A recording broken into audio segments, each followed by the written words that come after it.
सास बहू का प्यार। ओ मेरी प्यारी बहू, जरा मेरे हाथों में मेहंदी तो लगा दे, कल एक शादी में जाना है।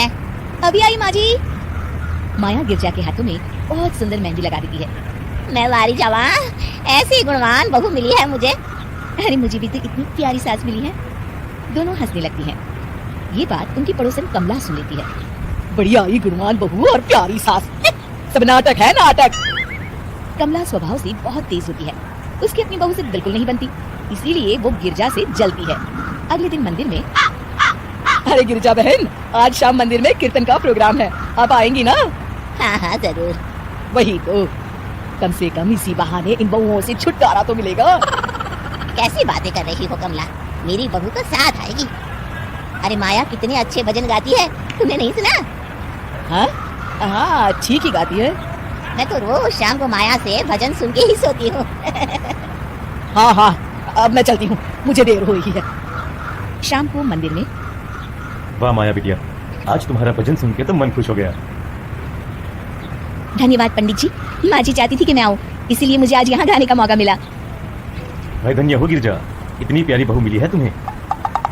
सो तो है पंडित जी। कमला दूर खड़ी सब सुन रही होती है। इनका प्यार तो अब मैं निकालती हूँ।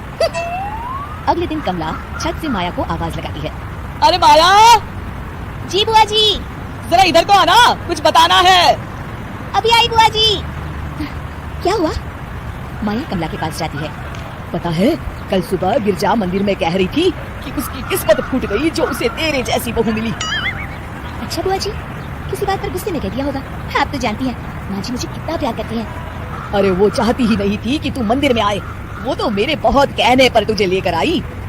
दरअसल बुआ जी, घर पर बहुत काम रहता है ना, इसलिए माँ जी ने सोचा होगा मैं थक जाऊंगी। देखिए ना, कल हम मंदिर से देर रात घर आए तो उन्होंने कोई काम मुझे अकेले नहीं करने दिया, खाना उन्होंने खुद बनाया। अरे ये कलमुही तो अपनी सास की बुराई करने को तैयार ही नहीं। और कुछ बुआ जी? है? नहीं, और कुछ नहीं, अब तो जा यहाँ से। अगले दिन मंदिर में, अरे ओ गिरजा, कल तेरी बहू आई थी मेरे पास।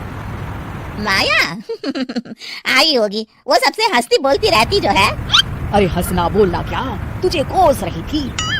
ऐसा हो ही नहीं सकता, तुझे सुनने में कोई गलती हुई होगी। कसम से गिरजा, वो कह रही थी मुझे तो मेरी सास ने नौकर समझ लिया है।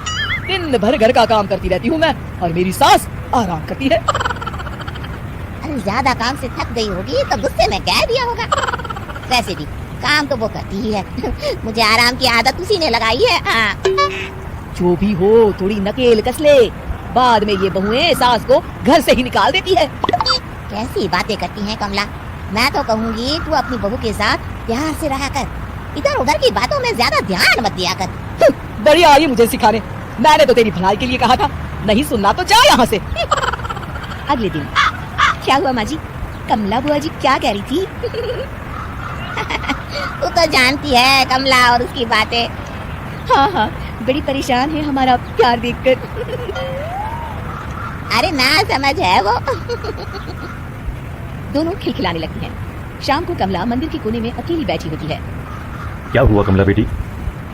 पंडित जी, मैं बहुत परेशान हूँ, मेरी बहू मुझे प्यार नहीं करती, वही गिरजा की बहू उस पर जान छिड़कती है। ये तो अपनी अपनी करनी है बेटा।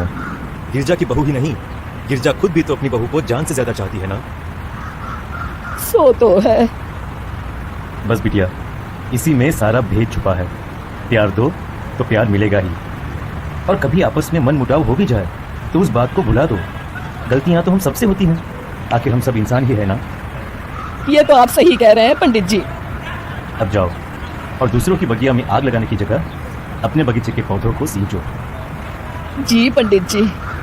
शिक्षा, दूसरों को अच्छा देख उनसे ईर्ष्या करने की जगह खुद को अच्छा बनाने का प्रयास करें।